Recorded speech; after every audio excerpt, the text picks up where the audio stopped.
Hello and welcome to ISC. So రీసెంట్గా budget అనేది release అయింది కదా. సో ఆల్రెడీ మీరు దీనికి సంబంధించిన కంటెంట్ని రివైజ్ చేసి ఉంటారు అండ్ తెలుసుకుని ఉంటారు. అయితే ఈ వీడియోలో యూనియన్ బడ్జెట్ని ఇంకొంచెం క్షుణ్ణంగా తెలుసుకునేందుకు ఎగ్జామ్ పాయింట్ ఆఫ్ వ్యూలో ఏ విధంగా అయితే మనకి గుర్తుంటుందో ఆ విధంగా ఎనాలిసిస్ చేసి గుర్తుపెట్టుకుందాం అండ్ ఇంపార్టెంట్ పాయింట్స్ని కూడా. అండ్ ఇంకొక విషయం ఏంటంటే ఇప్పుడు మనం డిస్కస్ చేసే బడ్జెట్ అన్ని ఎగ్జామ్స్కి కూడా యూస్ఫుల్ అయ్యే విధంగా డిస్కస్ చేద్దాం. ఎస్పెషల్లీ ఈ వీడియోలో ఇంకొక ఇంపార్టెంట్ పాయింట్ ఏంటి అంటే, సో మీరు ఇక్కడ చూడొచ్చు, యూనియన్ బడ్జెట్ అంటే general budget and as well as interim budget ఈ రెండు రిలీజ్ అయినప్పుడు ఈ సంవత్సరం వికాసిత్ భారత్ అనేది ఎక్కువగా మనకి న్యూస్లో సర్క్యులేట్ అవుతూ ఉంది. ఆ path towards developed economy by 2047 అనేది దీని యొక్క మెయిన్ ఓరియంటేషన్గా ఉంది. అంటే భారతదేశాన్ని అభివృద్ధి చెందుతున్న దగ్గర నుంచి అభివృద్ధి చెందిన ఆర్థిక దేశంగా లేదా దేశంగా మార్చాలి అనేది గవర్నమెంట్ ఆఫ్ ఇండియా యొక్క లక్ష్యం.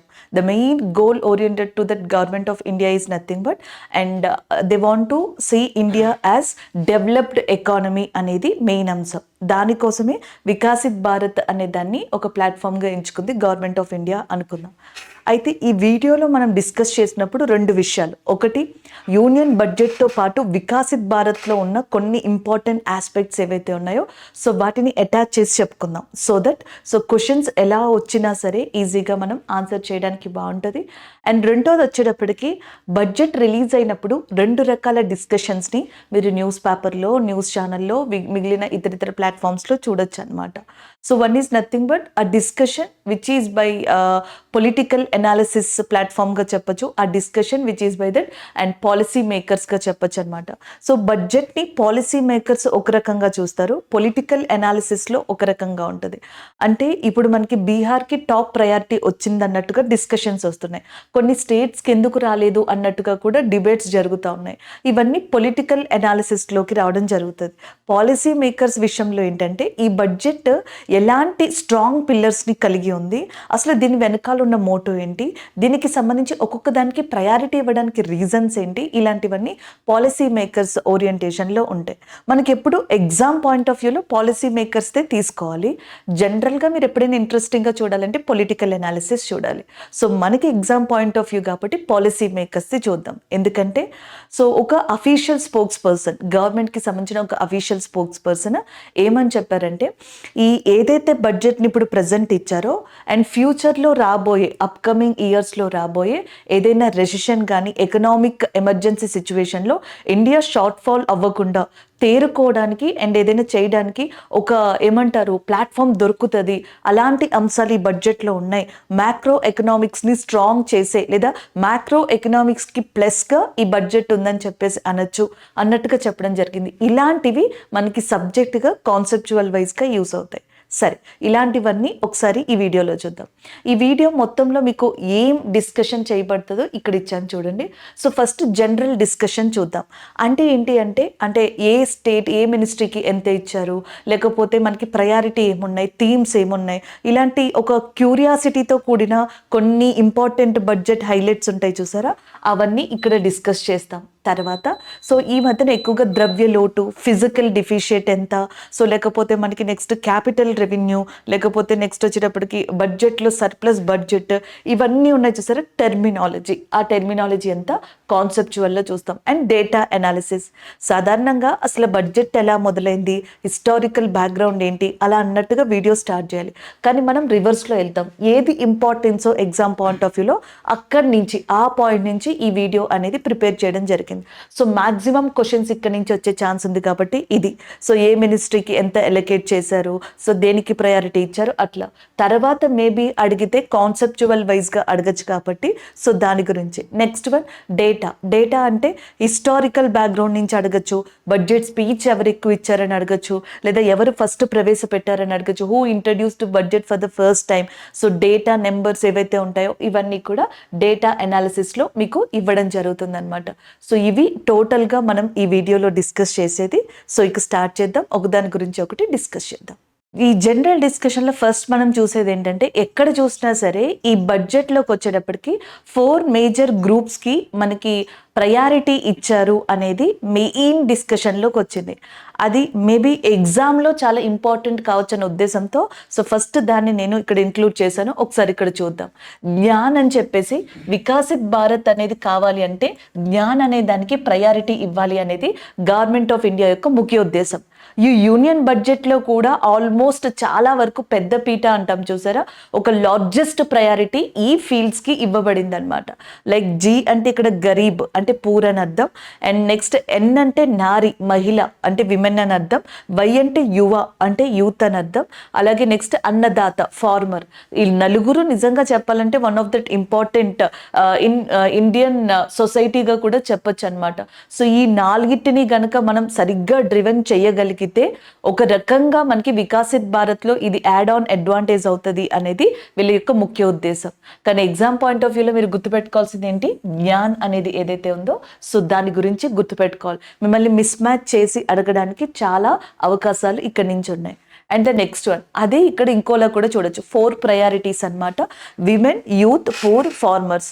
ఇప్పుడు చాలామంది పాలసీ మేకర్స్ చెప్పేది ఏంటి, ఈ దీని వెనకాల ఉన్న మెయిన్ ఉద్దేశం ఏంటి అనేది చూద్దాం. అది ఎగ్జామ్ పాయింట్ ఆఫ్ వ్యూలో మనకి చాలా బాగా యూజ్ అవుతుంది. పొలిటికల్ అనాలిసిస్లో ఏం చెప్తున్నారంటే ఎందుకు ఈ సెక్టార్స్కి మాత్రమే వీళ్ళకి మాత్రమే ప్రయారిటీ ఇచ్చారు, ఇండియాలో ఇంకా ప్రయారిటీ ఇవ్వాల్సిన అంశాలు ఉన్నాయి, బట్ ఎందుకు ఈ 4ని తీసుకున్నారు అనేది పాలసీ మేకర్స్ విషయంలో ఏంటి అనేది చూద్దాం. The first one we will see that women గురించి చూద్దాం.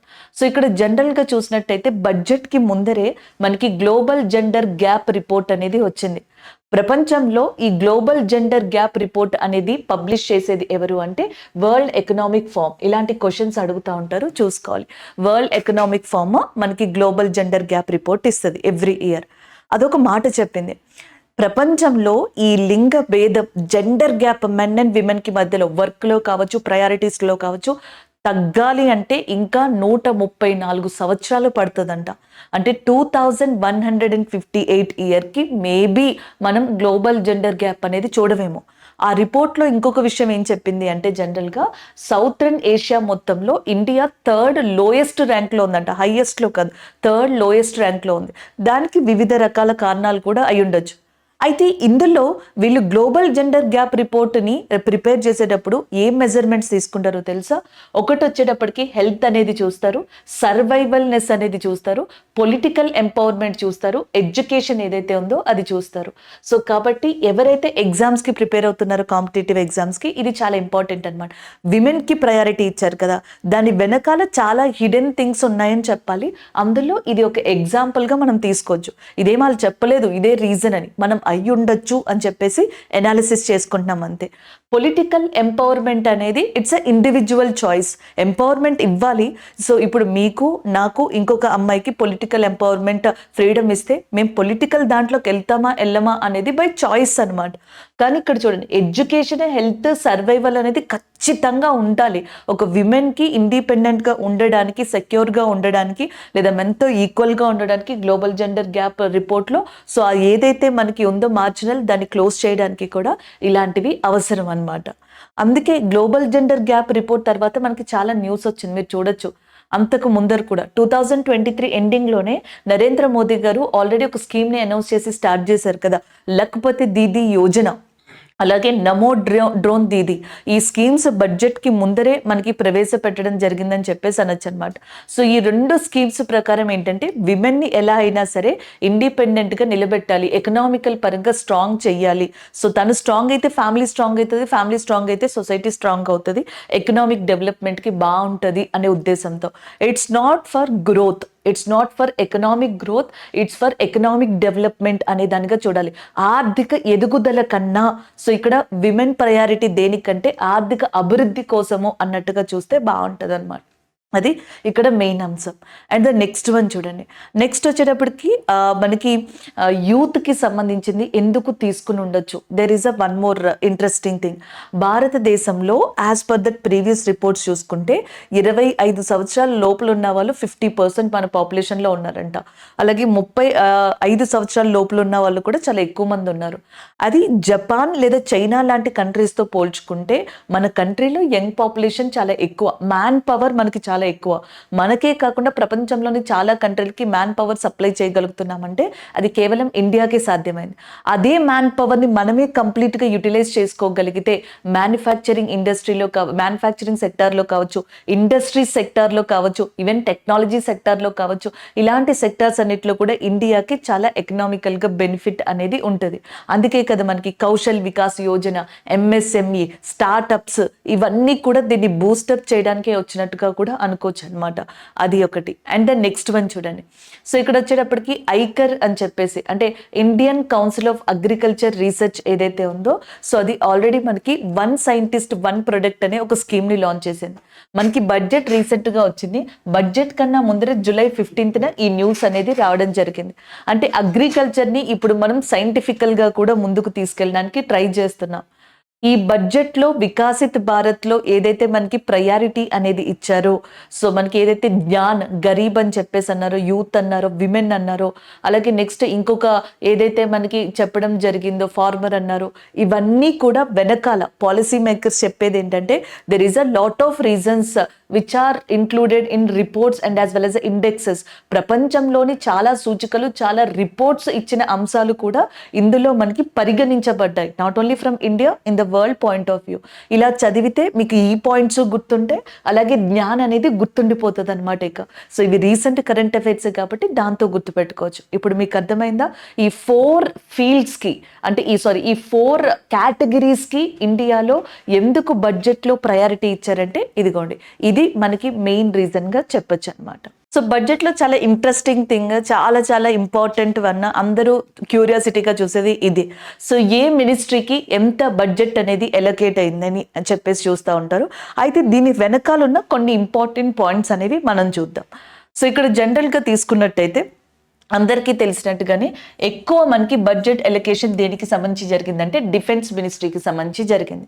సో దాని తర్వాత ministry of roads and highways, దాని తర్వాత ministry of railways, ministry of food public distribution, home affairs, ఇలా ఉన్నాయి. సో ఫస్ట్ 3ని మనం గుర్తుపెట్టుకోవాలి, ప్రయారిటీలో ఉన్న 3టిని గుర్తుపెట్టుకోవాలి. డిఫెన్స్ మినిస్ట్రీకి దాదాపుగా అప్రాక్సిమేట్లీ 6.1 lakh crore వరకు కూడా ఇవ్వడం జరిగింది, దాన్ని 6.2గా చెప్తున్నారు. And the next one ministry of road and transportation highways కి 2.78 రోడ్లు మరియు రవాణా. అలాగే నెక్స్ట్ రైల్వే శాఖకు వచ్చేటప్పటికి 2.55 ఇవ్వడం జరిగింది. అండ్ ఇవి 3 గుర్తున్న తర్వాత అప్పుడు మిగతావి చదవడానికి ట్రై చేయండి. Like home ministry, so home మినిస్ట్రీకి దాదాపుగా 2.3 lakhs వరకు కూడా ఇవ్వడం జరిగింది అనమాట. ఇది మినిస్ట్రీ ఎలొకేషన్స్గా చెప్పొచ్చు. అయితే ఫస్ట్ 3 మినిస్ట్రీస్కి ఇచ్చారు కదా, దానికి సంబంధించి కొంత ఇన్ఫర్మేషన్ మనం ఇప్పుడు చూద్దాం. సో ఫస్ట్ వన్ నేను ఇక్కడ ఆల్రెడీ ఇంకొన్ని మెన్షన్ చేశాను అండ్ క్లారిటీగా, అక్కడ మీకు క్లారిటీగా లేదు, అప్రాక్సిమేట్గా ఉంది, అందుకే ఇక్కడ నేను క్లారిటీగా మెన్షన్ చేశాను ఏ మినిస్ట్రీకి ఎంత అనేది ఎలొకేట్ అయింది అనేది. ఎడ్యుకేషన్ది కూడా చాలా ఇంపార్టెంట్, మనం చదివి పెట్టుకోవాలి. సో ఎడ్యుకేషన్కి దాదాపుగా 1,25,638 crores, 1,25,638 కోట్లని ఇవ్వడం జరిగింది. సో హెల్త్కి వచ్చేటప్పటికి 89,287 కోట్లని ఇవ్వడం జరిగింది. ఇది కొంచెం మనకి డిఫరెంట్ ఇంపాక్ట్ చూపిస్తుందనే చెప్పాలి. సో ఇలా ఉన్నాయన్నమాట. ఓకేనా. సో ఇప్పుడు దీంట్లో ఉన్న కొన్ని అంశాలు డిస్కస్ చేద్దాం. ద ఫస్ట్ వన్ డిఫెన్స్ మినిస్ట్రీకి లైన్స్ క్యాపిటల్ షేర్ అనమాట, అంటే చాలా పెద్ద షేర్ అనేది బడ్జెట్లో మనకి డిఫెన్స్ మినిస్ట్రీకి, రక్షణ వ్యవస్థకి వెళ్ళిపోయింది. ఎవరు రక్షణ వ్యవస్థకి శాఖ మంత్రిగా ఉన్నారు? సో మనకి రాజ్నాథ్ సింగ్ గారు కదా.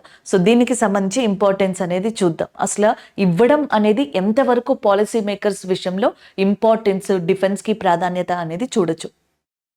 సో ఇక్కడ జనరల్గా చూసినట్టయితే డిఫెన్స్లో మనకి కేవలం పర్సనల్స్ మాత్రమే ఉండరు, అంటే ఆర్మీ కానీ లేకపోతే నెక్స్ట్ వచ్చేటప్పటికి నేవీ, ఎయిర్ ఫోర్స్కి సంబంధించిన సిబ్బంది మాత్రమే ఉండరు.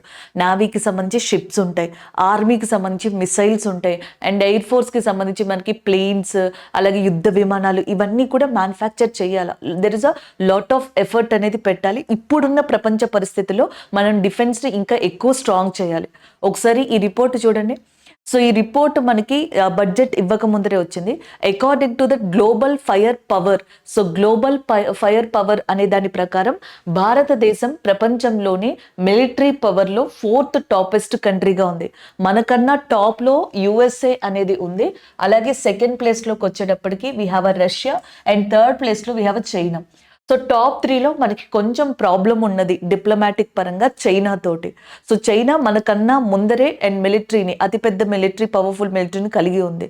సో దాన్ని మనం ఢీకొట్టాలి అనుకుంటే, ఒకవేళ ఫ్యూచర్లో ఎట్లాంటి పరిస్థితులు వస్తే మనం డిఫెన్స్ పరంగా చాలా స్ట్రాంగ్ అవ్వాల్సి ఉంటుంది.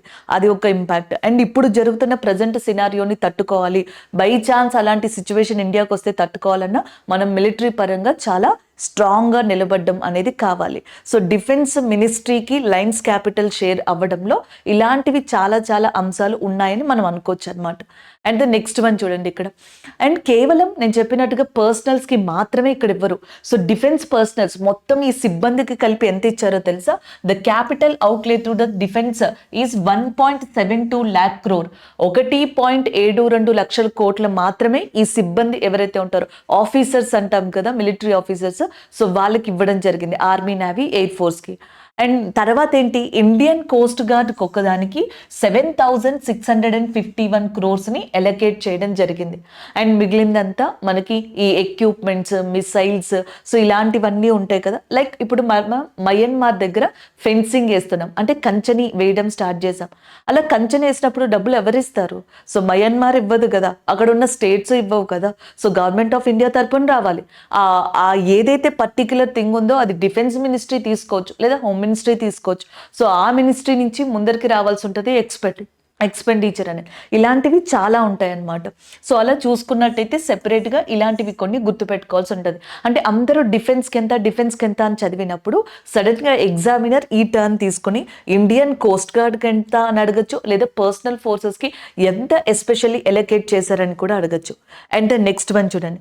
ఫినాన్స్ మినిస్టర్ ఏదైతే మనకి బడ్జెట్ని రిలీజ్ చేశారో దాంట్లో ఈసారి డిఫెన్స్కి ఇచ్చిన బడ్జెట్ ఏదైతే ఉందో అది లాస్ట్ ఇయర్తో కంపేర్ చేసుకుంటే 4.79% ఎక్కువ అని చెప్పేసి కూడా ఇవ్వడం జరుగుతుంది. 4.79% ఇంక్రీజ్ అయిందని కూడా చెప్తున్నారు. అది డిఫెన్స్ మినిస్ట్రీకి సంబంధించి. మినిస్ట్రీస్ మీకు ఆల్రెడీ గుర్తుంటాయి, డిఫెన్స్ మినిస్ట్రీ అని, తర్వాత రోడ్స్ అండ్ ట్రాన్స్పోర్టేషన్ అని, తర్వాత రైల్వేస్ అని. కానీ ఒక్కొక్క దానికి ఒక్కొక్క ప్రయారిటీ ఉంది కదా, ఆ ప్రయారిటీ మనం గుర్తుపెట్టుకోవాలి. And the next one we have a roads and transportation.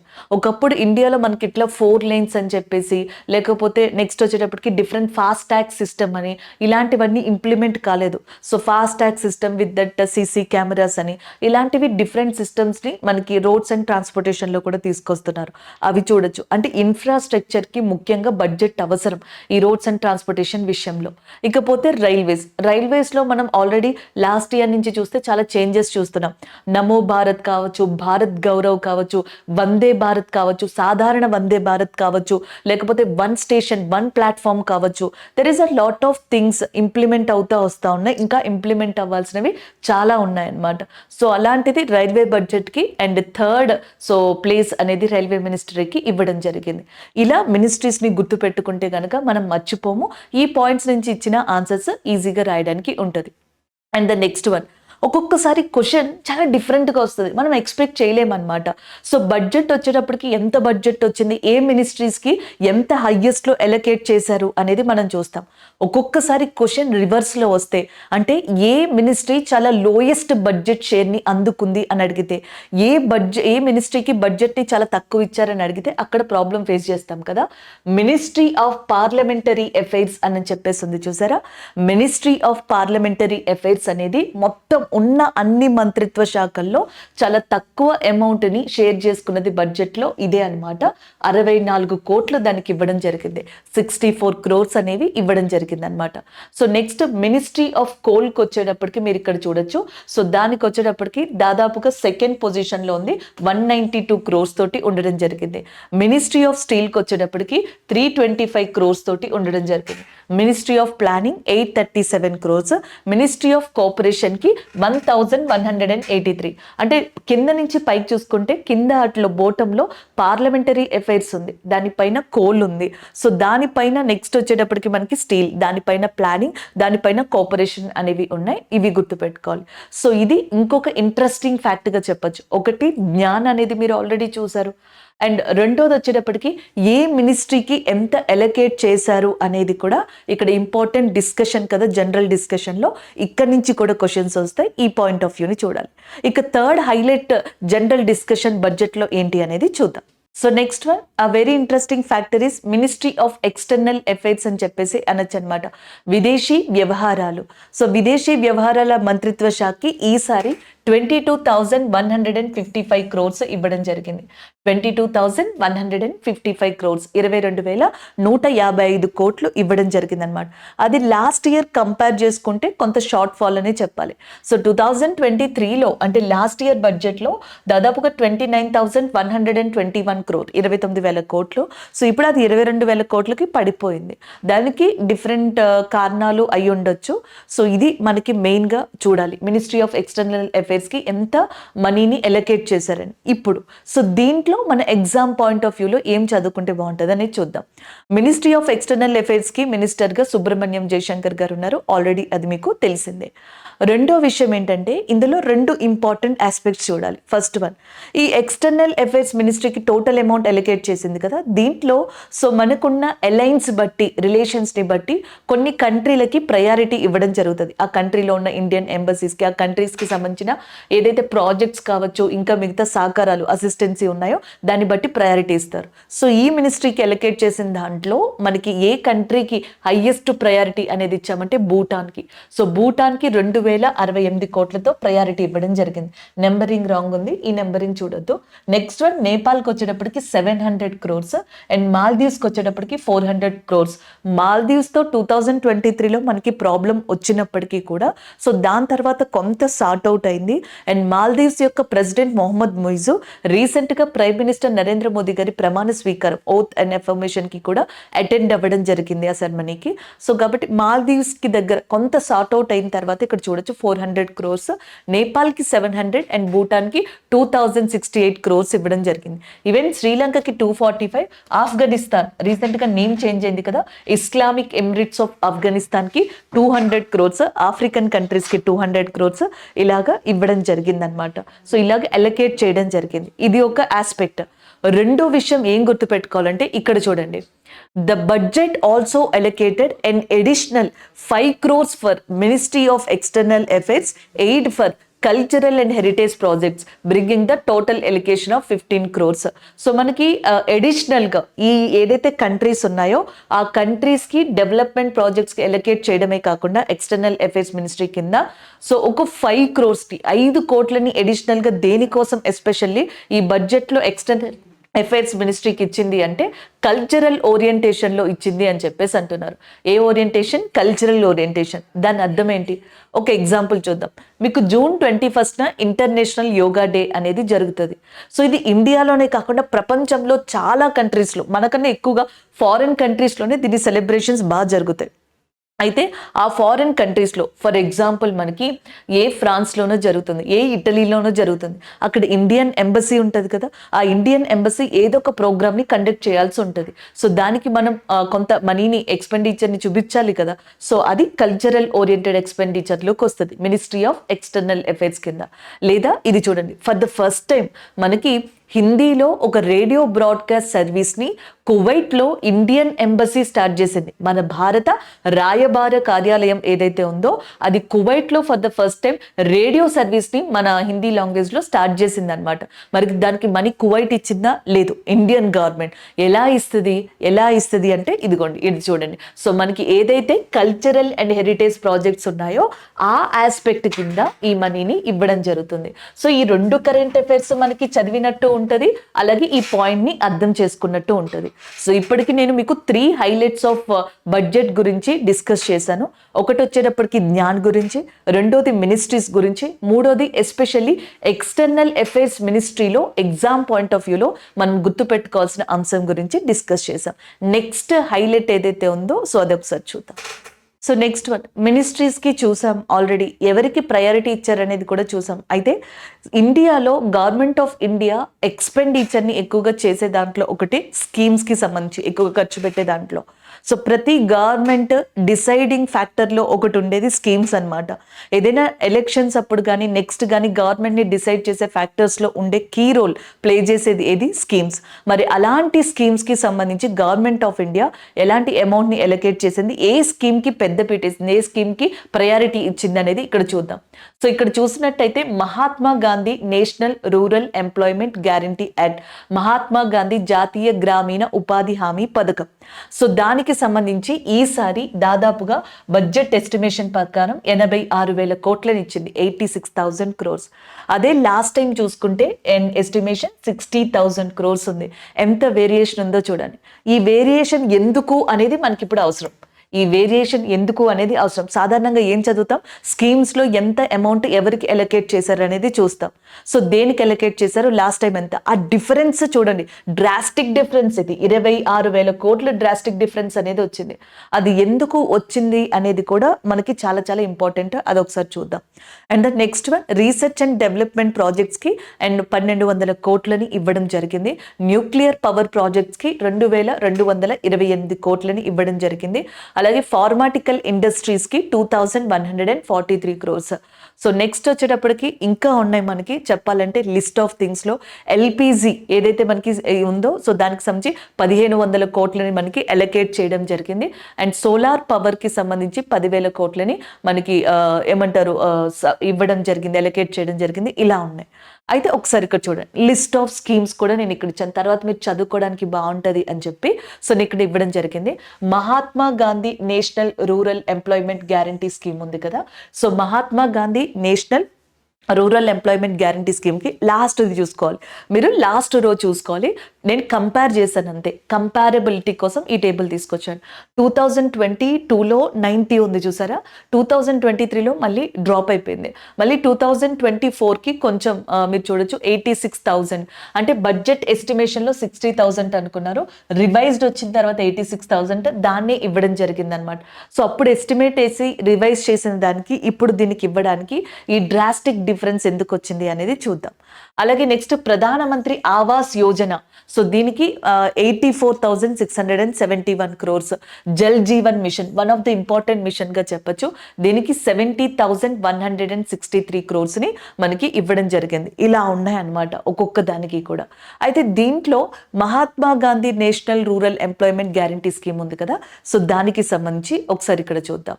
So Mahatma Gandhi National Rural Employment guarantee act కింద ఈ స్కీమ్ని September 7th, 2005 మనకి తీసుకురావడం జరిగింది, అనౌన్స్ చేయడం జరిగింది. సో ఈ స్కీమ్ ప్రకారం ఏంటంటే పని లేని వాళ్ళకి, వర్క్ లేని వాళ్ళకి గ్రామాల్లో, రూరల్ ఏరియాస్లో ఒక 100 days వర్క్ని కల్పించడమే దీని యొక్క ముఖ్య ఉద్దేశం. ఎవరైనా ఒక పర్సన్ అండ్ వాళ్ళ ఏరియాలో, వాళ్ళ గ్రామాల్లో ఒకవేళ కనుక పని లేకపోయినట్టయితే వాళ్ళు ఆ రెస్పెక్టెడ్ పంచాయతీ దగ్గరికి వెళ్ళి వాళ్ళ నేమ్స్, డీటెయిల్స్ రిజిస్ట్రేషన్ చేసుకుంటే, రిజిస్ట్రేషన్ చేసుకున్న దగ్గర నుంచి 15 రోజుల్లోపు, సో 15 days లోపు వాళ్ళకి వర్క్ని కల్పించాలి. అలా వర్క్ని కల్పించలేకపోతే దాంట్లో వచ్చే అమౌంట్లో సమ్ అమౌంట్ అనేది వాళ్ళకి ఇవ్వాల్సి ఉంటుంది అనమాట. 15 రోజుల్లోపు పని కల్పించలేదు అనుకోండి, ఆ పనికి ఎంతైతే వస్తుందో అంతలో అమౌంట్ని సో వాళ్ళకి ఇచ్చేయాల్సి ఉంటుంది రిజిస్ట్రేషన్ చేసుకున్న వాళ్ళకి. ఇలాంటివి కూడా కండిషన్స్ ఉన్నాయి. అలాగే నెక్స్ట్ ఈ వర్క్ అనేది ఎవరైతే రిజిస్టర్ చేసుకున్న డీటెయిల్స్ ఉంటాయి కదా, తన లొకేషన్ నుంచి 5 kilometers రేడియస్లో ఉండేటట్టుగానే చూసుకోవాలన్నమాట. సో ఇవన్నీ కూడా ఇందులో ఉంటాయి. అది national Rural Employment guarantee act యొక్క ముఖ్య ఉద్దేశం. ఈ ఒక్క స్కీమే మనకి సమ్మిళిత అభివృద్ధి లక్ష్యాలు అని చెప్పేసి ఉంది. యునైటెడ్ నేషన్ 2030 కల్లా 17 సస్టైనబుల్ డెవలప్మెంట్ గోల్స్ని ఫుల్ఫిల్ చేసుకోవాలనుకుంటున్నారు. అనుకుంటుంది. ఒకే ఒక్క స్కీమ్ ఇండియాలో దాదాపుగా 4 నుంచి 5 సమ్మిళిత అభివృద్ధి లక్ష్యాల్ని కవర్ చేస్తుంది. ఒకటి, Mahatma Gandhi National Rural Employment Guarantee యాక్ట్కి జెండర్ డిఫరెన్స్ అనేది లేదు. మెన్కి విమెన్కి ఇద్దరికి కల్పిస్తారనమాట. సో జెండర్ ఈక్వాలిటీ అనేది పాటిస్తారు. అది ఒకటి చూడొచ్చు అనమాట. సో వర్క్ని కల్పించడం వల్ల ఆర్థిక అభివృద్ధి లేదా ఆర్థిక ఎదుగుదల, decent work and economic growth అనేది చూడొచ్చు అనమాట. అది ఒకటి. అండ్ నెక్స్ట్ వచ్చేటప్పటికి ఏంటంటే కొంతవరకు పావర్టీ, పేదరికాన్ని నిర్మూలించవచ్చు, కొంతవరకు మనకి ఆకలిని తీర్చచ్చు, జీరో హంగర్. అలాగే నెక్స్ట్ 10వ సమ్మిళిత అభివృద్ధి లక్ష్యం ఏంటది? ఇన్ఈక్వాలిటీస్ని తొలగించడం, అసమానతల్ని కొంతవరకు తొలగించే అవకాశం ఉంటుంది. ఇండస్ట్రీస్, అగ్రికల్చర్ని డెవలప్ చేయొచ్చు. సో వీళ్ళు పని చేయడం ద్వారా కొంత అమౌంట్ జనరేట్ అవుతుంది కదా. సో ప్రభుత్వ పథకాలు, వీళ్ళకి వచ్చే అమౌంట్, దీని అంతటిని యూజ్ చేసుకుని గుడ్ హెల్త్ని, వాళ్ళ ఫ్యామిలీకి గుడ్ ఎడ్యుకేషన్ని, ఇవంతటిని కూడా ప్రొవైడ్ చేయడానికి పాసిబిలిటీస్ ఉన్నాయి. ఒక్క Mahatma Gandhi National Rural Employment Guarantee యాక్టే ఇన్నిటిని కవర్ చేస్తుంది. ఇప్పుడు మీకు గుర్తుంటే చూడండి, 86,000 కోట్లు అనేవి, 86,000 crores అనేవి సో మనకి ఏ స్కీమ్కి సంబంధించి ఎలకేట్ చేశారు? సో మనకి Mahatma Gandhi National Rural Employment Guarantee యాక్ట్కి. లాస్ట్ టైం రివైజ్డ్ బడ్జెట్ కూడా అంతే. అంతకు ముందర 60,000 ఉండేది. హైయెస్ట్ 90,000 మనకి 90,000 కోట్లని 2022లో చూడడం జరిగింది. ఇది మీకు ఈజీగా గుర్తుండే ఛాన్సెస్ ఉంటాయి అన్నమాట. ఇలా చదువుకున్నట్టయితే ఈ జనరల్ డిస్కషన్లో ఉన్న స్కీమ్స్ కూడా గుర్తుంటాయి. అటు ప్రయారిటీస్ గుర్తుంటాయి, మినిస్ట్రీస్ గుర్తుంటాయి, ఏ కంట్రీకి ఎంత ఇచ్చారు మనం చూసాం కదా. భూటాన్, నేపాల్, మాల్దీవ్స్ ఎంత చక్కగా గుర్తుందో చూడండి. అట్లా మీరు రివైజ్ చేసుకుంటే గుర్తుండిపోతుంది. అలాగే నెక్స్ట్ వచ్చేటప్పటికి స్కీమ్స్ ఏవైతే ఉన్నాయో ఈ స్కీమ్స్ని కూడా అలాగే గుర్తుపెట్టుకోండి. సో నెక్స్ట్ ఇంకొక జనరల్ డిస్కషన్లో మనకి ఇంపార్టెంట్ ఆస్పెక్ట్ ఏంటి అంటే సబ్సిడీ, అంటే గవర్నమెంట్ ఇచ్చే రాయితీలు. సో మనం ఏదైనా కొన్ని ఫీల్డ్స్లో కొన్ని వాటిని కొన్నాం అనుకోండి, వాటికి గవర్నమెంట్ తరపున రాయితీ అనేది ఇవ్వబడుతుంది. For example gas cylinder. So gas సిలిండర్ని మనం సమ్ అమౌంట్, ఒక 1000 రూపీస్ పెట్టి కొన్నాం అనుకోండి, అందులో 200 రూపాయలు మనకి బ్యాక్ వస్తాయి. అది గవర్నమెంట్ మన తరపున పే చేయడమో లేకపోతే మనకిచ్చే రాయితీగానో, అంటే అమౌంట్ని బ్యాక్ ఇచ్చేదానిగానో చెప్పొచ్చు. ఇట్లా కొన్నాటిలో మినహాయింపులు ఉంటాయి.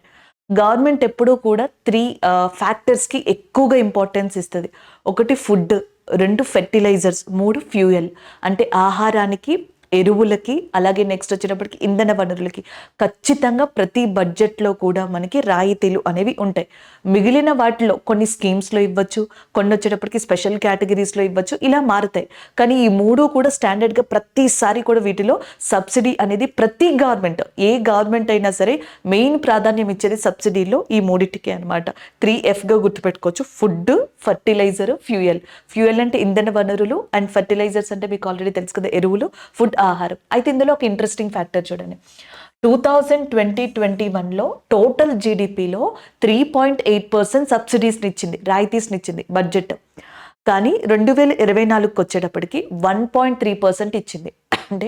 అంటే జీడిపి అది ఏదైతే ఉందో మొత్తం జీడిపిలో 1.3% మాత్రమే సబ్సిడీస్ ఉన్నాయి ఇప్పుడు. ఒకప్పుడు 2020లో 3.8%. అంటే గత 5 సంవత్సరాలతో పోలిస్తే 5 ఇయర్స్లో గవర్నమెంట్ ఆఫ్ ఇండియా యొక్క సబ్సిడీ అనేది షార్ట్ ఫాల్ అయినట్టుగా సో ఇక్కడ మనకి ఎనాలిసిస్ చెప్తుంది. అటు పాలసీ మేకర్స్ చెప్తున్నారు, ఇటు పొలిటికల్ ఎనాలిసిస్లో కూడా అదే చెప్తున్నారు. ఏది రాయితీ, ఏది ఎక్కడ సబ్సిడీ, మీరు ఏమి ఇచ్చారు, ఇయర్కి తగ్గించుకుంటా పోతున్నారంటారు కదా. 2020లో వాళ్ళు మనకి 3.8% ఇచ్చారు. దాని తర్వాత అంత ఎక్కువగా మనకి ఇవ్వలేదన్నమాట, షార్ట్ ఫాల్ అవుతా వచ్చింది. ఇప్పుడు ఏకంగా 1.3% ఇవ్వడం జరిగిందనమాట. అందులో ఫుడ్కి వచ్చేటప్పటికి, ఆహారానికి వచ్చేటప్పటికి 2,05,250 కోట్లు ఇచ్చారు. అలాగే ఫెర్టిలైజర్స్, ఎరువులు వచ్చేటప్పటికి 1,64,000 కోట్లు ఇచ్చారు. అండ్ ఫ్యూయల్, ఇంధన వనరుల్లో ఎస్పెషల్లీ ఎల్పిజికి సంబంధించి మాత్రమే 11,925 crores సబ్సిడీగా ఇవ్వడం జరిగింది. ఈ 3 ముఖ్యం. దీని తర్వాత కొన్ని స్కీమ్స్కి, కొన్ని ప్లాట్ఫామ్స్కి, కొన్ని లోన్స్కి అన్నట్టుగా కొన్ని వాటికి సబ్సిడీస్, మినహాయింపులు ఇచ్చారు. బట్ మెయిన్గా అయితే ఇవిగా చెప్పొచ్చు అనమాట. ఇవి మనం గుర్తుపెట్టుకోవాల్సిన ఇంకొక ఇంపార్టెంట్ హైలైట్ అనమాట బడ్జెట్లో. నెక్స్ట్ వన్ చూద్దాం. సో ఇప్పటి వరకు జనరల్ బడ్జెట్లో డిస్కషన్స్ అనేవి చూసాం. లైక్ మనం హైగా ప్రయారిటీ ఇవ్వాల్సినవి, మీరు మళ్ళీ రివైజ్ చేయాల్సినవి, ఆ జ్ఞాన్ అనేది గుర్తుపెట్టుకోవాలి. నెక్స్ట్ మినిస్ట్రీస్కి ఎంత ఎలకేట్ చేశారు అండ్ కంట్రీస్కి ఎంత ఎలకేట్ చేశారు అనేది చాలా ఇంపార్టెంట్. దాని తర్వాత సబ్సిడీస్ ఏవైతే ఉన్నాయో ఎంత ఇచ్చారు, స్కీమ్స్, ఈ 5 నుంచి ఫ్రీక్వెంట్గా మనకి క్వశ్చన్స్ అనేవి రావడం జరుగుతుంది. అది చాలా ఇంపార్టెంట్గా చెప్పొచ్చు. అలాగే నెక్స్ట్ వచ్చేటప్పటికి మనకి కాన్సెప్చువల్కి వద్దాం. సో కాన్సెప్చువల్ పాయింట్ ఆఫ్ వ్యూలో ఎలా అడగచ్చు అంటే, సో ఒకసారి ఇక్కడ చూద్దాం. మనకి కాన్సెప్చువల్గా ద్రవ్య లోటు అంటే ఫిజికల్ డెఫిషియట్, రెవెన్యూ డెఫిషియట్ అంటే కోస లోటు అని చెప్పేసి రెవెన్యూ లోటు అంటాం కదా అవి, లేకపోతే బడ్జెట్ లోటు, బడ్జెట్ డెఫిషియట్, ఇలాంటి క్వశ్చన్స్ అన్ని అడుగుతారు. సో కాబట్టి ఒకసారి అవి కూడా చూద్దాం. The first one, what is union budget? ఇప్పటికే మీకు ఆల్రెడీ తెలుసు యూనియన్ బడ్జెట్ అంటే ఏంటి అనేది. అంటే గవర్నమెంట్ ఆఫ్ ఇండియాకి సంబంధించి ఒక రోడ్ మ్యాప్ లాంటిది, ఒక ఫినాన్షియల్ ఇయర్లో రోడ్ మ్యాప్ లాంటిది అని చెప్పేసి అంటాం. సాధారణంగా ఫినాన్షియల్ ఇయర్, ఆర్థిక సంవత్సరం అంటే ఏప్రిల్ 1 నుంచి మార్చ్ 31, నెక్స్ట్ ఇయర్ మార్చ్ 31 వరకు చూస్తాం కదా. సో అది ఫినాన్షియల్ ఇయర్గా తెలుసుకుంటాం కదా. అలాంటి ఫినాన్షియల్ ఇయర్లో గవర్నమెంట్ దేనికి ఎంత ఖర్చు పెట్టబోతుంది అనే ఒక అంచనా, ఒక అందాజా ఏదైతే ఉంటుందో, సో దానికి సంబంధించిన ఒక కంప్లీట్ ప్రొఫైలిక్ పిక్చరే, ఒక డేటానే బడ్జెట్గా తీసుకోవచ్చు అనమాట. అలా మాట్లాడొచ్చు దీని గురించి. ఇంకొక విధంగా ఎలా చెప్పచ్చు అంటే total expenditures and total revenue, గవర్నమెంట్కి వచ్చే ఆదాయం ఏదైతే ఉంటుందో అది, గవర్నమెంట్ ఏదైతే ఖర్చు పెడుతుందో అది, ఈ టోటల్ ప్రాసెస్ని కూడా మనం బడ్జెట్గా తీసుకోవచ్చు అనమాట. సో ఇందులో 2 రకాల బడ్జెట్స్ ఉంటాయి, వాటి గురించి అడిగే ఛాన్స్ ఉంటుంది. ఒకటి సర్ప్లస్ బడ్జెట్ అని చెప్పేసి అంటాం. ఏమంటాం? సర్ప్లస్ బడ్జెట్ అని చెప్పేసి అంటాం. ఇంకొకటి డెఫిషియేట్ బడ్జెట్ అంటాం. ఇంకొకటి డెఫిషియేట్ బడ్జెట్గా చెప్పచ్చు అనమాట. సర్ప్లస్ అంటే అందులోనే ఉంది ఎక్కువ అని, అంటే గవర్నమెంట్కి రెవెన్యూ జనరల్గా చాలా ఎక్కువగా రావడం జరుగుతుంది, ఖర్చు పెట్టేది చాలా తక్కువ ఉంటుంది. అలాంటి దాన్ని సర్ప్లస్ బడ్జెట్ అని చెప్పేసి అంటారు. And the next one deficit budget. So deficit budget అంటే గవర్నమెంట్ ఏమో ఖర్చు పెట్టేది ఎక్కువ అండ్ యాజ్ వెల్ యాజ్ దానికి వచ్చేదేమో తక్కువ. అలాంటి దాన్ని మనకి ఏమని చెప్పేసి అంటామంటే డెఫిషియేట్ బడ్జెట్ అని చెప్పేసి అంటాం. నాకు ఇయర్ గుర్తులేదు కానీ ఇండియాలో ఒక బడ్జెట్ని బ్లాక్ బడ్జెట్ అని కూడా అంటారు. దాదాపుగా గవర్నమెంట్ ఆఫ్ ఇండియా ఆ టైంలో 500 కోట్లు, 500 crores డెఫిషియేట్ అనేది చూపించిందంట. ఇప్పుడు మీకు అర్థమైంది కదా. సో ఎప్పుడైతే ఖర్చు పెట్టేది ఎక్కువ ఉందో, రెవెన్యూ తక్కువ వస్తుందో, ఆదాయం తక్కువ వస్తుందో, సో దాన్ని డెఫిషియేట్ బడ్జెట్ కింద చెప్పడం జరుగుతుంది అనమాట. Is it clear? ఓకేనా?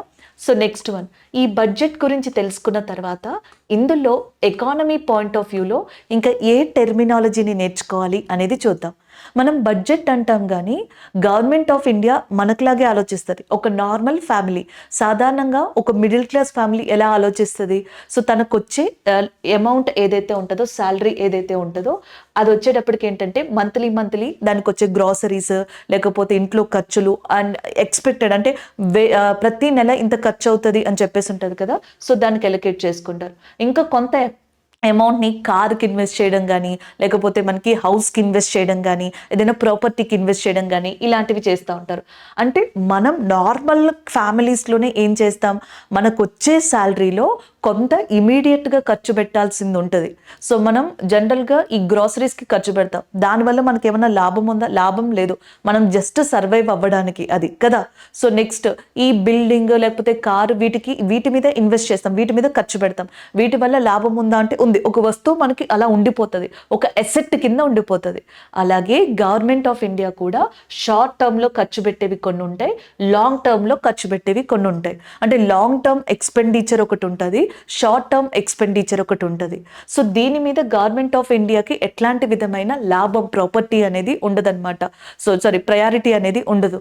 అదే లాంగ్ టర్మ్లో అనుకోండి, సో లాంగ్ టర్మ్లో గవర్నమెంట్ ఆఫ్ ఇండియా వేటి మీద అయితే ఇన్వెస్ట్మెంట్ పెడుతుందో, వేటి మీద అయితే ఖర్చు పెడుతుందో, అలాంటి వాటి మీద కొంతవరకు గవర్నమెంట్ ఆఫ్ ఇండియాకి లాభం ఉంటుంది. దాన్ని ఎసెట్ అని చెప్పేసి అంటారు. అంటే గవర్నమెంట్ ఆఫ్ ఇండియా 2 రకాలుగా దానికి వచ్చే రెవెన్యూని ఖర్చు పెట్టడం జరుగుతుంది, ఎక్స్పెండ్ చేయడం జరుగుతుంది అనమాట. ఎక్స్పెండిచర్లో చూపించడం జరుగుతుంది. ఈ 2 రకాలుగా కూడా మనకి చూపించాల్సి ఉంటుంది. అంటే పీపుల్ ఆఫ్ ఇండియాకి మేము ఈ 2 రకాలుగా కూడా ఖర్చు పెడుతున్నాము, ఈ 2 రకాలుగా కూడా మనకు ఆదాయం వస్తుంది అని చూపించాలి. అలా చూపించాలి అంటే బడ్జెట్ని 2 రకాలుగా వీళ్ళు ప్రిపేర్ చేయాలి. ఒకటి వచ్చేటప్పటికేమో రెవెన్యూ బడ్జెట్ అని చెప్పేసి అంటాము, అండ్ ఇంకొకటి వచ్చేటప్పటికి క్యాపిటల్ బడ్జెట్ అని చెప్పేసి అంటాము. అర్థమైందా? సో షార్ట్ టర్మ్లో మనకి ఏదైతే ఈ ఎక్స్పెండిచర్, రెవెన్యూ ఇవన్నీ చూపిస్తారు కదా, అంటే ఎక్స్పెండిచర్ ఖర్చు పెట్టేది ఇదంతా చూపిస్తారు కదా, అది రెవెన్యూ బడ్జెట్లోకి వెళ్తుంది. క్యాపిటల్ బడ్జెట్లోకి వచ్చేటప్పటికి ఏంటి అంటే మనకి లాంగ్ టర్మ్ ప్రొసీజర్ అనమాట. సో మనకి ఏదైనా ఎయిర్పోర్ట్ మీద ఖర్చు పెట్టింది, రైల్వేస్ మీద ఖర్చు పెట్టింది, లేదైనా ఒక ప్రాజెక్ట్ మీద ఖర్చు పెట్టింది, ఫ్యూచర్లో మేబీ అక్కడి నుంచి అది డెవలప్ అయితే గవర్నమెంట్ ఆఫ్ ఇండియాకి ఎకానమీ జనరేట్ అవుతుంది. ఈ రెవెన్యూ బడ్జెట్లో ఏం చేస్తుందంటే స్కీమ్స్కి ఇస్తుంది, లేకపోతే నెక్స్ట్ సబ్సిడీస్ ఇస్తుంది. దీనివల్ల గవర్నమెంట్ ఆఫ్ ఇండియాకి ఏ లాభం అనేది ఉండదు, కానీ వెల్ఫేర్ ఆఫ్ ద పీపుల్ అనమాట, అది అక్కడ లాభం. సో ఇలాగా బడ్జెట్ని రెండు రకాలుగా చూస్తాం. ఒకటి రెవెన్యూ పరంగా చూస్తాం, ఇంకొకటి క్యాపిటల్ పరంగా చూస్తాం. ఈ రెండిటిలో కూడా సో జనరల్గా మనం యూజ్ చేసేది ఒకటే, రెండు మాటలు యూజ్ చేస్తాం. ఒకటి ఆదాయం అనేది యూజ్ చేస్తాం, ఇంకొకటి ఖర్చు అనేది అంటాం. ఇంగ్లీష్లో దీనిని ఎక్స్పెండిచర్ అని చెప్పేసి అనొచ్చు. దీనిని వచ్చేటప్పటికి రెసిప్టెన్స్ అని చెప్పేసి చెప్తారనమాట. రెవెన్యూ బడ్జెట్ అని అడిగామనుకోండి, total receipts and total expenditure. Capital budget అని అడిగామనుకోండి, సేమ్ అంతే, అది కూడా ఇలాగే వస్తుంది అనమాట. అయితే రెవెన్యూ బడ్జెట్ వచ్చేటప్పటికి గవర్నమెంట్కి రెవెన్యూ అంటే రెసిప్టెన్స్ ఏ విధంగా వస్తుంది, ఆదాయం ఎలా వస్తుంది, ట్యాక్సెస్ రూపంలో వస్తుంది. అంటే పన్నుల రూపంలో గవర్నమెంట్ ఆఫ్ ఇండియాకి రెవెన్యూ అనేది జనరేట్ అవ్వడం జరుగుతుంది. లేదా నాన్ ట్యాక్సెస్ రూపంలో కూడా గవర్నమెంట్ ఆఫ్ ఇండియాకి కొన్ని చోట్ల మనకి రెవెన్యూ జనరేట్ అవుతుంది అనమాట. అట్లా ఖర్చు పెట్టడం అంటే నేను చెప్పాను కదా, స్కీమ్స్ అని, సబ్సిడీస్ అని, ఇలాగా మనకి డెవలప్మెంట్ ప్రాజెక్ట్స్ అని ఇట్లాంటి వాటికి వెళ్ళిపోతాయి. క్యాపిటల్ దానికి వచ్చేటప్పటికి ఏంటంటే గవర్నమెంట్ రెండు రకాలుగా ఆదాయాన్ని జనరేట్ చేసుకుంటుంది, గవర్నమెంట్ చేసుకుంటుంది. ఒకటి వచ్చేటప్పటికి డెప్ట్ రూపంలో అంటే అప్పు రూపంలో. సో మనకి ఏదైనా ఎక్కడి నుంచి మనీని బారో చేసి డెప్ట్ రూపంలో తీసుకోవడం కానీ, లేకపోతే మనకి బాండ్స్ రూపంలో ఆ మనీని తీసుకోవడం కానీ, ఇలాంటివన్నీ డెప్ట్ రూపంలో తీసుకుంటుంది. నాన్ డెప్ట్ అంటే అప్పు కాకుండా కూడా గవర్నమెంట్ ఆఫ్ ఇండియాకి క్యాపిటల్ పరంగా రెవెన్యూ అనేది జనరేట్ అవుతుంది. ఎలాగా నేను చెప్పాను కదా, గవర్నమెంట్ ఆఫ్ ఇండియాకి కొన్ని ప్రాపర్టీస్ ఉంటాయి, లేకపోతే మనకి కొంత ల్యాండ్ ఉంటుంది, లేకపోతే కొన్ని కంపెనీస్ ఉంటాయి. సో ఆ కంపెనీస్ని మనకి జనరల్గా ఏమంటారు, అమ్మేయడం ద్వారా, సెల్ చేయడం ద్వారా, లేకపోతే లీజ్కి ఇవ్వడం ద్వారా, ఇలాంటి వాటి వల్ల కూడా దానికి మనీ అనేది జనరేట్ అవుతుంది. ఈ రెండు రకాలుగా క్యాపిటల్ బడ్జెట్లో గవర్నమెంట్ ఆఫ్ ఇండియాకి మనీ అనేది జనరేట్ అవ్వడం జరుగుతుంది.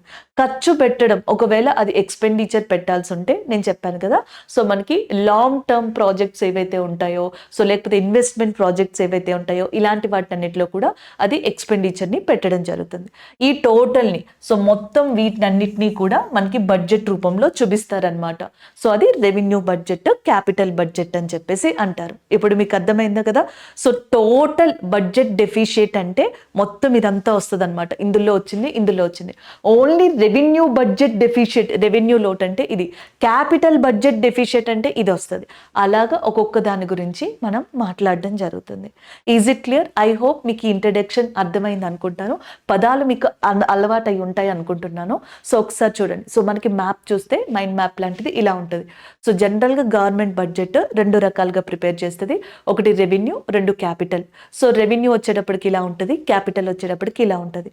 సో మళ్ళీ రెవెన్యూ వచ్చేటప్పటికి ఇలాగా ట్యాక్స్ రూపంలో, నాన్ ట్యాక్స్ రూపంలో వస్తుంది. ట్యాక్స్ అంటే పన్ను అనేది డైరెక్ట్గా కానీ ఇండైరెక్ట్గా కానీ ఉండడం జరుగుతుంది. సో ఈ విధంగా గవర్నమెంట్ యొక్క బడ్జెట్ స్ట్రక్చర్ అనేది ఉంటుందన్నమాట. దీన్ని నోట్స్ రూపంలో మీకు ఆల్రెడీ ఇస్తున్నాను. అటు ఇంగ్లీష్ మీడియం అయినా తెలుగు మీడియం అయినా ఇద్దరికి యూజ్ అయ్యేలాగా ఒకసారి ఇక్కడ చూసుకోండి.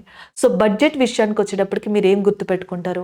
So first one capital budget అనే దాన్ని తీసుకోండి. దీన్ని తెలుగులో మూలధన బడ్జెట్ అని చెప్పేసి అంటారు. సో ఇందులో రెసిప్ట్స్ ఉంటాయి, ఎక్స్పెండిచర్ ఉంటుంది. రెసిప్ట్స్ అనేది మళ్ళీ ఎలా ఉంటుంది, 2 టైప్స్లో ఉంటుంది, 2 రకాలుగా. ఒకటి అప్పు రూపంలో, అప్పు కాకుండా, డెప్ట్ అండ్ నాన్ డెప్ట్ అని చెప్పేసి అంటాం. ఆ విధంగా ఇక్కడ వస్తుంది. ఇటు వచ్చేటప్పటికి మనకి రెవెన్యూ బడ్జెట్ అని చెప్పేసి అంటాం. ఇందులో కూడా ఆదాయం, వ్యయం ఉంటుంది. మళ్ళీ ఆదాయం అంటే రెసిప్ట్స్ అనేవి ఎలా వస్తాయి, ట్యాక్స్ రూపంలో, నాన్ ట్యాక్స్ రూపంలో రావడం జరుగుతుంది. ఇక్కడ ఎక్స్పెండిచర్ కూడా గవర్నమెంట్ ఆఫ్ ఇండియాకి 2 రకాలుగా ఉంటుంది.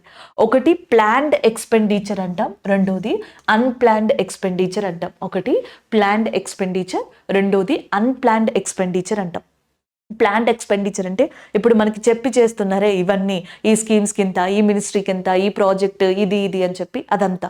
అన్ప్లాన్డ్ అంటే సడన్గా ఎక్కడైనా అర్త్ క్వేక్, సడన్గా ఏదైనా ఫ్లడ్స్, సడన్గా ఏదైనా ల్యాండ్ స్లైడ్ జరగచ్చు, ఇంకా ఏదైనా. సో అట్లాంటి వాటికి ఏంటి అన్ప్లాన్డ్ ఎక్స్పెండిచర్ ఉంటుంది కదా, అలాంటివి. ఇలా 2 రకాలుగా ఉంటాయి. జనరల్గా బడ్జెట్లో మనకి ప్లాన్డ్ ఎక్స్పెండిచర్ అనేది చూపించడం జరుగుతుంది. ఈజ్ ఇట్ క్లియరా అండి?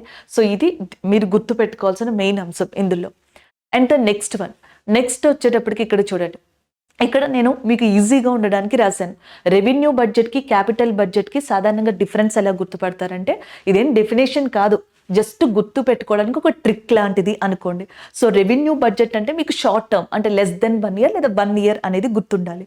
అలాగే నెక్స్ట్ క్యాపిటల్ అంటే లాంగ్ టర్మ్, సుదీర్ఘ కాలంలో వచ్చే ఆదాయం కావచ్చు, ఖర్చు పెట్టే వాటి మీద కావచ్చు, ఇవన్నీ కూడా క్యాపిటల్ బడ్జెట్లోకి రావడం జరుగుతుంది. And the next one revenue receipts అంటే మనకి ఏముంటాయి, ట్యాక్స్, ఇన్కమ్ ట్యాక్స్ అని, జిఎస్టీ అని, ఇలాంటివన్నీ దాంట్లో ఉంటాయి.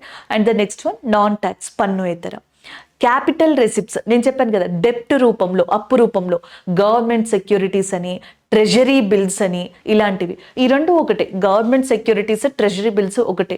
ఇది లాంగ్ టర్మ్లో తెచ్చుకునేది, ఇది షార్ట్ టర్మ్, 1 నైట్ అని చెప్పేసి, అంటే 24 అవర్స్లో, ఇట్లాంటివన్నీ కూడా ఉంటాయి, 19 డేస్ అని, ఇట్లాంటివన్నీ షార్ట్ టర్మ్లో తీసుకొచ్చేవి. స్మాల్ సేవింగ్స్ ద్వారా కూడా తెచ్చుకుంటుంది అనమాట ఇవన్నీ.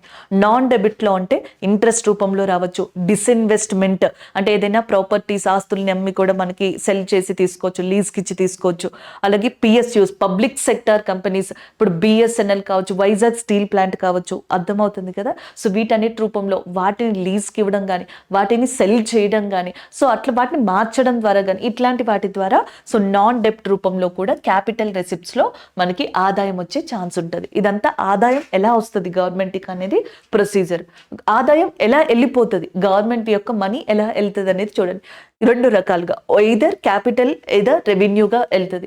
క్యాపిటల్గా వెళ్తే కొంతవరకు ఎసెట్స్, లాభం ఉంటుంది. ఈ వర్డ్ నేను ఎందుకు యూజ్ చేశానంటే మీకు గుర్తుండడం కోసం మాత్రమే నేను ఈ వర్డ్ యూజ్ చేశాను తప్ప సాధారణంగా రాయకూడదు. And the next one revenue ఎక్స్పెండిచర్లో, ఇది కూడా అంతే మీకు గుర్తుండడం కోసం, లైక్ స్కీమ్స్, పథకాలు, సబ్సిడీ అంటే మినహాయింపులు, ఇలా ఉంటుంది. ఐ హోప్ ఇప్పుడు మీకు ఈజీగా అర్థమవుతుంది అనమాట. అంటే టోటల్ బడ్జెట్ ఇది అంటారు, ద్రవ్యలోటు అని చెప్పేసి అంటున్నారు, క్యాపిటల్ రెవెన్యూ అంటున్నారు, లేకపోతే క్యాపిటల్ రెసిప్ట్స్ అంటున్నారు, రెవెన్యూ రెసిప్ట్స్ అంటున్నారు. మనకు అర్థం కాదు కదా. ఇది అర్థం చేసుకుంటే ఇప్పుడు ఆ నెంబర్స్ని, ఆ ద్రవ్యలోటుని గుర్తుపెట్టుకోవడం చాలా ఈజీ. ఒకసారి అది చూద్దాం. సో ఆల్రెడీ మనం కాన్సెప్ట్స్ నేర్చుకున్నాం కదా. మనకి ఇప్పుడు కావాల్సిన ఇంపార్టెంట్గా ఫిజికల్ డెఫిషియట్, వీటి మీద క్వశ్చన్స్ పడతాయి అన్నమాట. ఫిజికల్ డెఫిషియట్ అంటే అర్థం ద్రవ్య లోటు. సో డైరెక్ట్గా ఫస్ట్ నెంబర్ గుర్తుపెట్టుకోవడానికి ట్రై చేయండి. ఈ సంవత్సరం government of India physical deficit ఎంత పెట్టింది అంటే 4.9% of GDP. 4.9% of GDP. Last time అది 5.6% ఉందన్నమాట. సో అది ఫిజికల్ డెఫిషియట్కి సంబంధించిన మీరు గుర్తుపెట్టుకోవాల్సిన ఫస్ట్ ఫ్యాక్టర్ అది. అది గుర్తుపెట్టుకున్న తర్వాత నెక్స్ట్ అసలు ఏంటి అనేది చూద్దాం. ఇక్కడ నార్మల్ మన భాషలో మాట్లాడుకుంటే మీకు శాలరీ ఒక 60,000 వస్తుంది అనుకుందాం. సో దానికి వచ్చేది 60,000, కానీ మీరు ఖర్చు పెట్టేది 70,000, 70,000. సో ఇక్కడ మీకు వచ్చేదాన్ని రెసిప్ట్ అంటాం కదా, ఆదాయం. సో అది 60,000, ఖర్చు పెట్టేది ఎక్స్పెండిచర్ 70,000. డెఫిషియట్ ఎంత వచ్చింది, సో 10,000 అనేది రావడం జరిగిందనమాట. సో అలాగే ఇక్కడ కూడా అంతే, గవర్నమెంట్కి వచ్చేదేమో ఆదాయం, జనరేట్ అయ్యే రెసిప్ట్స్ ఏవైతే ఉన్నాయో అవి తక్కువ, ఎక్స్పెండిచర్ ఎక్కువ ఉంటే దాన్ని డెఫిషియట్ అంటాం. సో ఇక్కడ ఫస్ట్ వన్ మీరు తెలుసుకోవాల్సింది బడ్జెట్ డెఫిషియట్ అంటే ఏంటి. బడ్జెట్ డెఫిషియట్ అంటే ఏంటంటే ఇక్కడ ఒకసారి చూడండి. సో ఇక్కడ బడ్జెట్ డెఫిషియట్లు ఏమొస్తాయంటే టోటల్ ఎక్స్పెండిచర్, మొత్తం ఖర్చు అంటే అటు క్యాపిటల్ ఎక్స్పెండిచర్, ఇటు రెవెన్యూ ఎక్స్పెండిచర్, ఆ రెండింటిని కలిపి ఏమని చెప్పేసి అంటామంటే టోటల్ ఎక్స్పెండిచర్ అని చెప్పేసి అంటాం. అది మైనస్. సో దాని తర్వాత మనకి జనరల్గా చూసుకున్నట్టయితే ఇక్కడ చూడండి, టోటల్ రెసిప్టెన్స్ అంటే అటు క్యాపిటల్, సో ఇటు రెవెన్యూ, ఈ రెండింటి నుంచి వచ్చే ఆదాయం అన్నమాట. సో అది ఇక్కడ వస్తుంది. సో ఖర్చు మైనస్ ఆదాయం, ఎక్స్పెండిచర్ మైనస్ రెసిప్టెన్స్, టోటల్ అంటే అటు క్యాపిటల్, రెవెన్యూ రెండు వస్తాయి. అలాంటి దానిని బడ్జెట్ డెఫిషియట్ అని చెప్పేసి అంటామన్నమాట. Total expenditure minus total receipts. Next one revenue deficit. Revenue deficit అంటే అర్థం ఏంటి, ఇక్కడ చూడండి, ఎక్స్పెండిచర్ మైనస్ రెసిప్టెన్స్. ఈ రెవెన్యూలో వచ్చే ఖర్చు మైనస్ ఆదాయం ఏదైతే ఉందో, సో దానిని ఏమని చెప్పేసి అంటామంటే మనకి that is nothing but revenue deficit, revenue లోటు అని చెప్పేసి అంటాం. సో ఇప్పుడు మీకు అర్థమైందా budget deficit and revenue deficit అంటే ఏంటో. సో నెక్స్ట్ వచ్చేటప్పటికి ఫిస్కల్ డెఫిషియట్ అంటే, సో ప్రైమరీ మనకి ద్రవ్య లోటు అంటే ఏంటి అనేది ఇక్కడ తెలుసుకోవాలి. ద్రవ్య లోటు అంటే ఇక్కడున్న టోటల్ ఎక్స్పెండిచర్ తీసుకుంటాం. ఇక్కడున్న టోటల్ ఎక్స్పెండిచర్ అంటే మొత్తం ఖర్చు అంటే ఏముంటుంది ఇక్కడ. సో మొత్తం ఖర్చు అంటే ఇటువైపు వచ్చిన మనకి రెవెన్యూ ఎక్స్పెండిచర్, క్యాపిటల్ ఎక్స్పెండిచర్, ఈ మొత్తం ఖర్చునైతే మనం తీసుకుంటాం. ఇందులో ద్రవ్య లోటులోకి తీసుకోవడం జరుగుతుంది. మైనస్ సో దాని తర్వాత నెక్స్ట్ నార్మల్గా అయితే మొత్తం ఆదాయం రావాలి, టోటల్ రెసిప్ట్స్ రావాలి, కానీ టోటల్ రెసిప్ట్స్ తీసుకో. సో ఓన్లీ రెవెన్యూ రెసిప్ట్స్ తీసుకొని, రెవెన్యూ రెసిప్ట్స్ అనేవి తీసుకొని మైనస్, రెవెన్యూ రెసిప్ట్స్ తీసుకొని మైనస్. సో దాని తర్వాత నెక్స్ట్ వచ్చేటప్పటికి ఈ క్యాపిటల్ దాంట్లో, సో ఈ క్యాపిటల్ దాంట్లోకి వచ్చేటప్పటికి ఏం చేస్తామంటే ఇందులో డెప్ట్, నాన్ డెప్ట్ అని చెప్పేసి అన్నాం కదా. అప్పు రూపంలో ఆదాయం వస్తుంది, అప్పు కాకుండా డిస్ఇన్వెస్ట్మెంట్ లాంటి దాంట్లో మనకి ఆదాయం వస్తుంది. ఓన్లీ నాన్ డెప్ట్ మాత్రమే తీసుకుంటాం. సో నాన్ డెప్ట్ ఏదైతే ఉందో సో దాన్ని మాత్రమే తీసుకోవడం జరుగుతుంది అన్నమాట. ఇలా తీసుకుంటాం. So total expenditure minus, so మనకి ఏదైతే రెవెన్యూ రెసిప్ట్స్ వస్తుందో అది, నాన్ డెప్ట్ నుంచి వచ్చే అమౌంట్ ఏదైతే ఉంటుందో అది, సో తీసుకుని వచ్చేదాన్ని ఫిజికల్ డెఫిషియేట్ అని చెప్పేసి అంటాం. అంటే అప్పు రూపంలో వచ్చే ఆదాయాన్ని కూడా మనం క్యాపిటల్ రెవెన్యూలో జనరేట్ చేసుకుంటాం కదా, క్యాపిటల్ రెసిప్టెన్స్లో జనరేట్ చేసుకుంటాం కదా. అయితే ఇక్కడ ఆ డెప్ట్ ఏదైతే ఉందో government security bills, tea bills అవేమి ఇక్కడ తీసుకోమన్నమాట. సో అలాంటి దాన్ని ఫిజికల్ డెఫిషియేట్ అంటాం. ఈ ఫిజికల్ డెఫిషియేట్ ప్రాథమిక లోటుని ద్రవ్య లోటుని గవర్నమెంట్ ఆఫ్ ఇండియా ఎంత ఉంచింది, 4.9% ఆఫ్ జీడిపి అని చెప్పేసింది. ప్రైమరీ డెఫిషియేట్ అంటే ఏంటంటే ఫిజికల్ డెఫిషియేట్ ఏదైతే ఉందో అది మైనస్ ఇంట్రెస్ట్ పేమెంట్స్ అని చెప్పేసి అంటాం అనమాట. సో ఇంట్రెస్ట్ పేమెంట్స్ ఏవైతే ఉంటాయో ఫిజికల్ డెఫిషియేట్లోంచి అది తీసేస్తే దాంట్లోంచి వచ్చేది మనకి ప్రైమరీ డెఫిషియేట్గా చెప్పడం జరుగుతుంది. సో ఇలా వివిధ రకాలుగా మనకి డెఫిషియేట్స్ అనేవి ఉంటాయి. సో ఫిజికల్ డెఫిషియేట్ మాత్రం ఎంతమని కుదిరించింది, 4.9% అని చెప్పడం జరిగింది అనమాట. గతంలో అది 5.6 కూడా ఉండడం జరిగింది. అది ఎంత తక్కువ ఉంటే ఎకనామికల్గా మనకు అంత మంచిది. అయితే దీన్ని ఎంతవరకైనా పెట్టుకోవచ్చా అంటే మనం 10%, 20%, 30% గవర్నమెంట్ ఇష్టమా అంటే కాదు. సో మనకి 2003లో ఒక చట్టాన్ని తీసుకొచ్చారు, FRBM చట్టం అని, physical responsibility and budget management act అంటాం. ఆ అబ్రివేషన్ ఇంపార్టెంట్. ఆ చట్టం ప్రకారం దీనికి కొన్ని లిమిటేషన్స్ ఉంటాయి. ఇంతవరకు మాత్రమే మనం ద్రవ్య లోటుని ఫిక్స్ చేయగలం, అంటే గవర్నమెంట్ ఆఫ్ ఇండియా ఇంతవరకు ద్రవ్య లోటుని తీసుకురాగలదు. అది దాటి గనక ద్రవ్య లోటుని పర్సంటేజ్ని చూపించింది అంటే అది ఒక కంట్రీ యొక్క ఎకానమీకి ప్రమాదం అన్నట్టుగా ఉంటుందన్నమాట. ఒక బోర్డర్ ఏరియాని మనం లైన్ అలా గీసుకుంటాం అటు ఇటు అని చెప్పేసి ఫిజికల్ డెఫిషియేట్ కూడా అంతే. ఒకవేళ FRBM యాక్ట్ లిమిట్కి మించి మాత్రం ఫిజికల్ డెఫిషియేట్ వచ్చే పరిస్థితి ఉంది అంటే మన దేశంలో ఆర్థిక పరిస్థితుల దృష్ట్యా అది కొంచెం మనకి నెగిటివ్ ఆస్పెక్ట్ అని చెప్పేసి చెప్పొచ్చు అనమాట. అలాంటిది. సో 2016లో అప్పట్లో ఉన్న ఆర్థిక సంఘం అధ్యక్షులు, ఫినాన్స్ కమిషనర్ ఎవరైతే ఉన్నారో చైర్పర్సన్ NK సింగ్ అని చెప్పేసి ఉన్నారనమాట. NK సింగ్ గారు పేరు మీద, అంటే ఈయన పేరు మీదే ఒక కమిటీ ఏర్పడింది, NK సింగ్ కమిటీ అని చెప్పేసి. FRBM యాక్ట్ రివ్యూ కోసం అని చెప్పేసి 2016లో ఒక కమిటీని కూడా ఏర్పరిచారు. సో ఇలాంటి పాయింట్స్ కనుక చూసుకున్నట్టయితే అటు ఫిజికల్ డెఫిషియేట్ గుర్తుంటుందా, ఇటు కొత్త కాన్సెప్ట్ అనేది మనకు వస్తుంది. అండ్ దాంతో పాటుగా నెక్స్ట్ ఈ ఎడిషనల్ పాయింట్ ఎబ్రివేషన్ ఏవైతే ఉన్నాయో అవి కూడా గుర్తుంటాయి. సో ఇది ఫిజికల్ డెఫిషియేట్ 4.9% ఆఫ్ జీడిపి ఉండాలని 2024-25 బడ్జెట్లో చెప్పారు. రెవెన్యూ లోటు 1.8%కి మించి ఉండకూడదు, 1.8% of GDP. Primary deficit 1.4% of GDP అని చెప్పడం జరిగింది. సో ఇది దీనికి సంబంధించిందండి. నెక్స్ట్ వన్ చూద్దాం. సో ఇప్పుడు మీకు కాన్సెప్ట్ తెలిసింది కాబట్టి ఇప్పుడు ఈజీ ఇది గుర్తుపెట్టుకోవడం. ఆ కాన్సెప్ట్ తెలియకపోతే కష్టమైపోతుంది. ఇప్పుడు చూడండి, సో మనకి రెవెన్యూ ఎక్స్పెండిచర్, రెవెన్యూ ఖర్చు అనమాట 37,09,401 కోట్లు. సో అది నెక్స్ట్ క్యాపిటల్ ఎక్స్పెండిచర్ అంటే మూలధన ఖర్చు ఎంత, సో 11,11,111 crores, 11,11,111 కోట్లు. అన్ని 1 వచ్చినాయి, అది ఈజీ అనుకుంటే గుర్తుపెట్టుకోవడం. నెక్స్ట్ టోటల్ ఎక్స్పెండిచర్ మొత్తం కలిపితే సో ఎంత ఉంది అనేది అక్కడ చూడొచ్చు, 48,20,512 crores. సో రెవెన్యూ రెసిప్ట్స్ ఆదాయాలు చూడండి, వచ్చిన ఆదాయం ఎంత రెవెన్యూది అయితే 31,000 crores దాకా ఉంది దాదాపుగా. అదే మూలధనం క్యాపిటల్ అయితే 78,000 కోట్లుగా ఉంది. టోటల్ కలిపితే 32,07,200 crores. దీనికి చూడండి, ఇప్పుడు డెఫిషియేట్ మీకు కనిపిస్తుంది. సో యాక్చువల్గా వచ్చేది ఎక్కువ ఉండి అండ్ ఖర్చు పెట్టేది తక్కువ ఉందనుకోండి, అప్పుడు సర్ప్లస్ అయ్యేది. కానీ ఈ బడ్జెట్లో చూడండి, ఖర్చు పెట్టేది 48,20,512 crores ఖర్చు పెడుతున్నాం. కానీ వచ్చేది ఎంత మనకి 32,07,200. సో ఏదైతే మనకి ఎక్స్పెండిచర్ ఎక్కువ ఉండి అండ్ రెసిప్ట్స్ తక్కువ ఉన్నాయో, ఆదాయం తక్కువ ఉండి ఖర్చు అనేది ఎక్కువ ఉందో ఇదేమవుతుంది డెఫిషియట్లోకి రావడం జరుగుతుంది అనమాట. సో ఇవి ఈ నెంబరింగ్ గుర్తుండాలి. జనరల్ డిస్కషన్లో కొన్ని పాయింట్స్ అవి ఒకసారి ప్రాక్టీస్ చేస్తే మీకు వస్తాయి. సో దాని తర్వాత నెక్స్ట్ వచ్చేటప్పటికి కాన్సెప్చువల్ పరంగా ఈ నోట్స్ దగ్గర పెట్టుకుంటే అది బెటర్. ఇక నెక్స్ట్ మనకి మెయిన్ ఏంటంటే డేటా. ఏ సెక్టార్కి ఎంత ఇచ్చారు, ఏమి ఇంపార్టెంట్గా గుర్తుపెట్టుకోవాలి, ఇప్పుడు డేటా అనేది చూద్దాం. సో నేను చెప్పాను కదా నెక్స్ట్ మీరు డేటా రూపంలో గుర్తుపెట్టుకోవాల్సి ఉంటుంది అని చెప్పేసి. సో డేటా రూపంలో ఏం గుర్తుపెట్టుకోవాలి, నేను చెప్పాను ఎక్కువ న్యూమరికల్ వాల్యూస్ ఉంటాయి, నేమ్స్ ఉంటాయి, అవి గుర్తుపెట్టుకోవాలని. ఒకసారి ఇక్కడ చూడండి, గవర్నమెంట్ ఆఫ్ ఇండియాకి ఆదాయం రెవెన్యూ, ఎస్పెషల్లీ ఈ రెసిప్ట్స్ రెవెన్యూ అనేది ఎక్కడి నుంచి వస్తుంది, ట్యాక్స్ పన్నుల రూపంలో కదా. సో దాంట్లో కొన్ని చేంజెస్ చూడండి. సో 0 to 3 lakhs వరకు కూడా జనరల్గా ఎవరైతే ఇన్కమ్ జనరేట్ చేస్తున్నారో, సంపాదిస్తున్నారో వాళ్ళు ట్యాక్స్ పే చేయాల్సిన అవసరం లేదు. గవర్నమెంట్కి ఎలాంటి పన్ను కట్టాల్సిన అవసరం లేదనమాట. సో నెక్స్ట్ వచ్చేటప్పటికి 3 to 7 lakhs అయితే 5% పే చేయాలి, 7 to 10 lakhs అయితే 10% పే చేయాలి.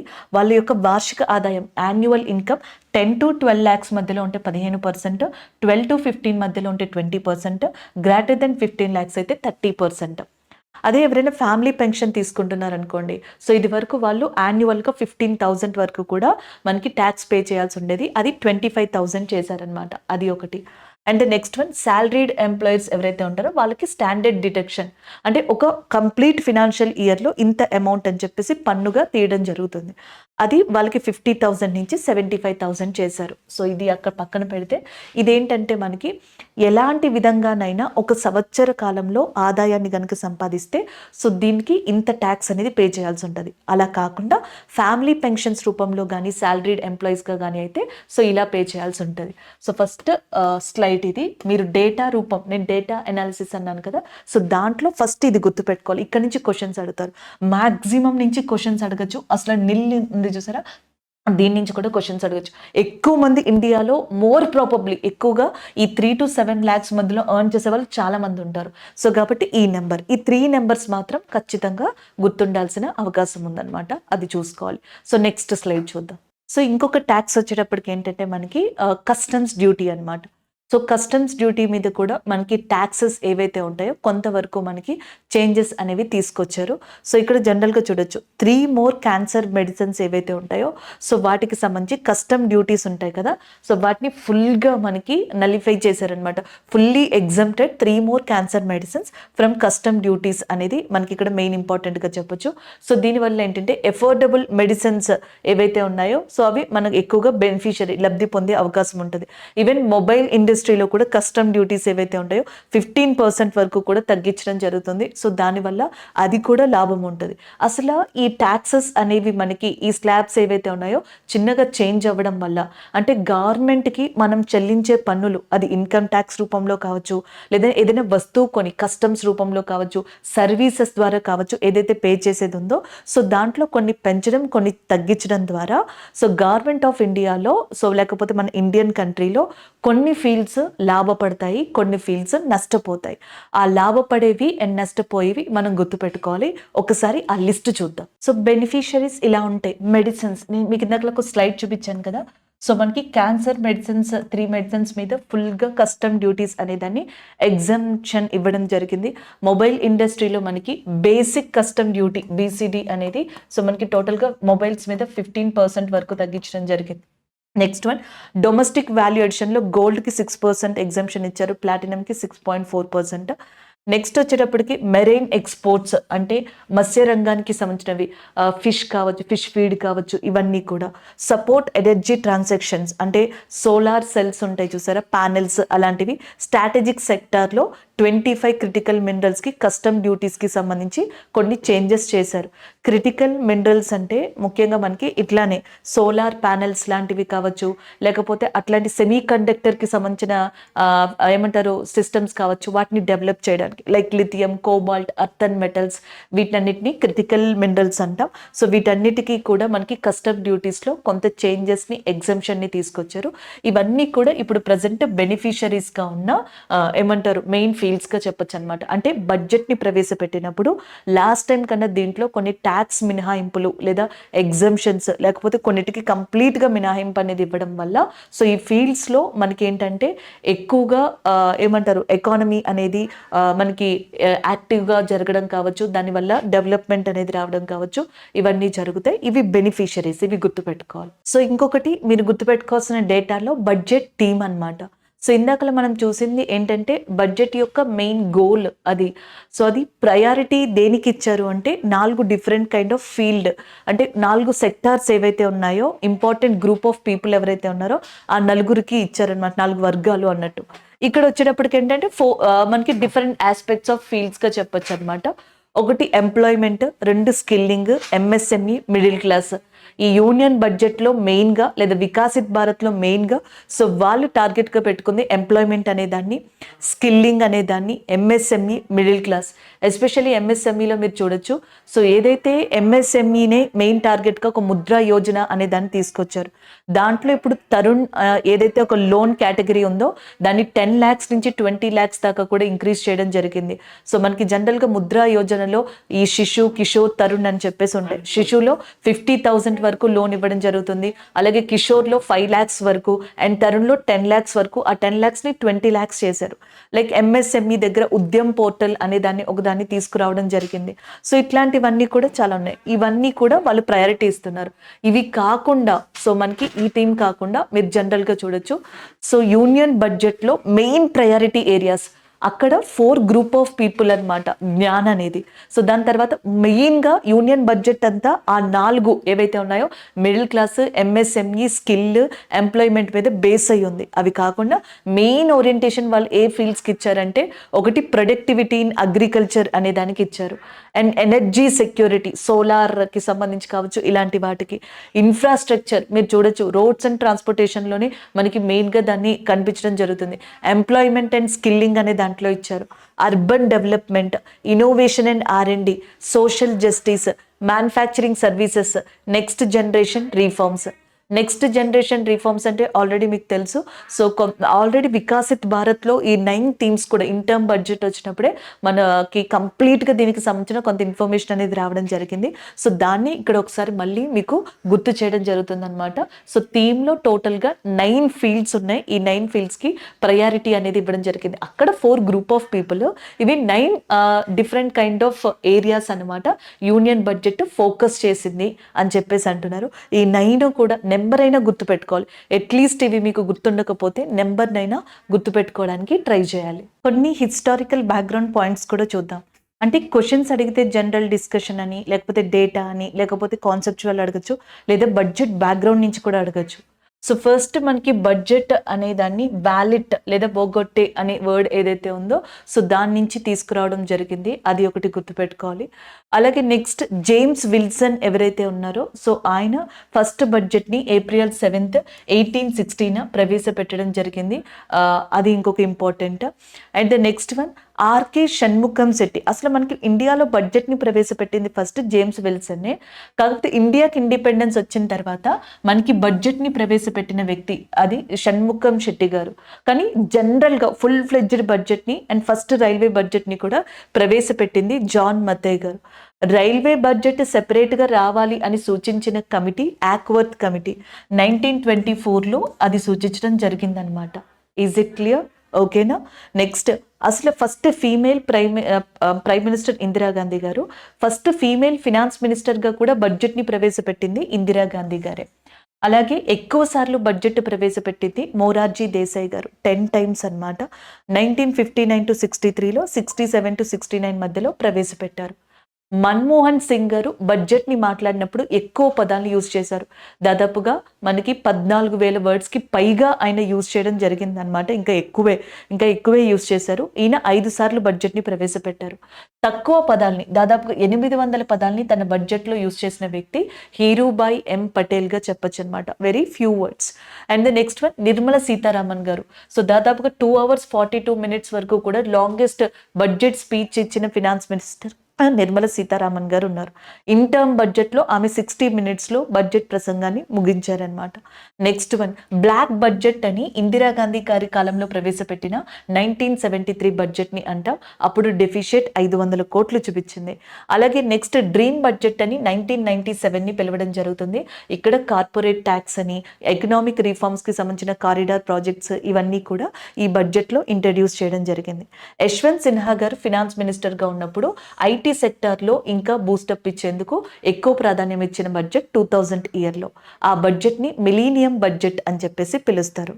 ఇండియా పేపర్లెస్ బడ్జెట్ని ఫస్ట్ టైం 2021 ఫిబ్రవరిలో ప్రవేశపెట్టింది. కానీ అంతకన్నా ముందరే ఒక స్టేట్ పేపర్లెస్ బడ్జెట్ని ప్రవేశపెట్టింది తన రాష్ట్రంలో, అది ఉత్తరప్రదేశ్. ఫస్ట్ స్టేట్ పేపర్లెస్ బడ్జెట్ని తీసుకొచ్చింది ఉత్తరప్రదేశ్గా చెప్పొచ్చు. అది మన పార్లమెంట్లో అయితే 2021లో స్టార్ట్ చేశారు. డిఫరెంట్ బడ్జెట్ నేమ్స్ ఏంటి, ఏ ఫినాన్స్ మినిస్టర్స్కి సంబంధించి బడ్జెట్లో ప్రాధాన్యత ఉంది, సో ఇవన్నీ కూడా ఇక్కడ ఇచ్చాను. ఈ కొన్ని పాయింట్స్ అనేవి ఒకసారి జాగ్రత్తగా చూడండి. ఇంకొన్ని పాయింట్స్ చూద్దాం, సో దాంతో కన్క్లూడ్ చేద్దాం. ఫాదర్ ఆఫ్ ఇండియన్ బడ్జెట్ అని చెప్పేసి ఆర్కే షణ్ముఖం శెట్టి గారిని పిలవడం జరుగుతుంది. మన ఫస్ట్ బడ్జెట్ని ఆర్కే షణ్ముఖం శెట్టి గారు ప్రవేశపెట్టినప్పుడు మన ఎక్స్పెండిచర్ అంటే మనం ఖర్చు పెట్టేది ఎంత అనుకున్నామంటే బడ్జెట్ ఎస్టిమేషన్ 197.29 crores అంటే దాదాపుగా 198 కోట్లు. సో ఈరోజు చూడొచ్చు దాదాపుగా మన ఎక్స్పెండిచర్ అంటే మన బడ్జెట్ ఎస్టిమేషన్ ఇప్పుడు 48 lakhs crores దాకా ఉంది, కానీ అప్పుడు 197.29 crores. నిర్మలా సీతారామన్ గారు బడ్జెట్ని 7th టైం ఇప్పుడు ప్రవేశపెట్టడం అని చెప్పేసి చెప్పొచ్చు అనమాట. అంతేకాకుండా మనకి అగ్రికల్చర్ బడ్జెట్ అనేది ఇండియాలో ఒకటి ఇంట్రడ్యూస్ అయింది 2011లో దాన్ని ఫస్ట్ టైం కర్ణాటక ఇంట్రడ్యూస్ చేసింది. దాని తర్వాత ఆంధ్రప్రదేశ్, దాని తర్వాత తమిళనాడు కూడా అగ్రికల్చర్ బడ్జెట్ని ప్రవేశపెట్టాయి. ఇవి కొన్ని హిస్టారికల్ బ్యాక్గ్రౌండ్. యాక్చువల్గా ఇలా ఫ్రంట్కి వెళ్ళాలి, హిస్టారికల్ బ్యాక్గ్రౌండ్, దాని తర్వాత కాన్సెప్ట్, సో దాని తర్వాత నెక్స్ట్ డేటా, దాని తర్వాత జనరల్ డిస్కషన్ చూడాలి. అలా చూస్తే మనకి బడ్జెట్ కొంచెం టఫ్గా అనిపిస్తుంది అనమాట. సో ఫస్టే ఇలాంటివి నేర్చుకుంటూ ఉంటుండే త్వరగా గుర్తుండవు. సో ఇప్పుడు ఎక్కువ న్యూస్లో వస్తుంది బడ్జెట్కి సంబంధించి జనరల్ డిస్కషన్ కదా, అది మనం కంప్లీట్ చేసుకున్నాం. ఏ మినిస్ట్రీకి ఎవరు ఇచ్చారు, ఎంత ఇచ్చారు, ఇవన్నీ కూడా ఇప్పుడు మనకి గుర్తుంటాయి. దాంతోపాటు కొంత కరెంట్ అఫైర్స్ని యాడ్ చేశాం కాబట్టి అది మనకి బెనిఫిషియరీనే చెప్పాలన్నమాట. సెకండ్ వచ్చేటప్పటికి కాన్సెప్ట్స్ చూసుకున్నాం. ఎకానమీ పరంగా కొంత మనకి ఆ ఐడియా అనేది రావడానికి ఉంది. ఇప్పుడు revenue expenditure, physical deficit, budget deficit 1-2 సార్లు అనుకుంటే మీకు అవి వచ్చేస్తాయి. సో అవి కూడా గుర్తుంటాయి. అండ్ మూడోది వచ్చేటప్పటికి డేటా, కొన్ని టేబుల్స్ ఇచ్చాను కదా, చాలా తక్కువ ఇచ్చాను, అవి ఒకసారి చూసుకోవాలి. అండ్ ఫోర్త్ వన్ ఓవరాల్గా హిస్టారికల్ బ్యాక్గ్రౌండ్. సో ఇవి నేర్చుకున్నట్టయితే ఒక్కసారి ఈ బేస్ అంతా మీకు పడిపోతే దాని తర్వాత బడ్జెట్లోని ఒక్కొక్క అంశాన్ని కొన్ని అంశాలు మనం క్షుణ్ణంగా డిస్కస్ చేయాల్సి ఉంటుంది. అలాంటివి చేస్తే కనుక ఈ ఓరియంటేషన్లో ఎలాంటి క్వశ్చన్ ఇచ్చినా సరే ఆన్సర్ చేయొచ్చు. ఐ హోప్ ఈ వీడియో మీకు సబ్జెక్ట్ పరంగా, కరెంట్ అఫైర్స్ పరంగా, అలాగే జీకే లేదా డేటా పరంగా కూడా ఉపయోగపడుతుందని అనుకుంటున్నా. Thank you.